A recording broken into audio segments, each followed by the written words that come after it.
அதிமுக வேட்பாளர்கள் வெற்றி பெற்றால்தான் தமிழகத்திற்கு தேவையான திட்டங்களையும் உரிமைகளையும் பெற முடியும் என முன்னாள் அமைச்சர் தங்கமணி தெரிவித்துள்ளார்.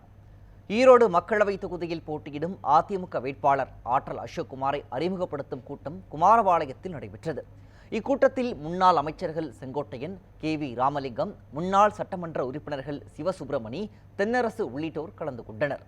கூட்டத்தில் பேசிய முன்னாள் அமைச்சர் தங்கமணி, இலவச வேட்டி சேலை தயாரிக்கும் பணியை விசைத்தறி தொழிலாளர்களுக்கு வழங்காததால் அவர்கள் பாதிக்கப்பட்டுள்ளதாக தெரிவித்தார். கைத்தறிகள் காய்லான் கடைக்கு போகும் நிலை ஏற்பட்டுள்ளதாகவும் கூறினார். தமிழகத்திற்கு தேவையான திட்டங்கள் ஏனென்று சொன்னால் அண்ணன் அவர்கள் இருக்கின்ற போது 4 ஆண்டு காலம் சட்டத்திலேயே இல்லாத அளவுக்கு 11 மருத்துவக் கல்லூரியை கொண்டு வந்தார். ஒரே ஆண்டிலே 11 மருத்துவக் கல்லூரியை கொண்டு வந்தார். காரணம், நமது நாடாளுமன்ற உறுப்பினர்கள் அதிகமாக இருந்தார்கள். கேட்டோன்னே கொடுத்தார்கள்.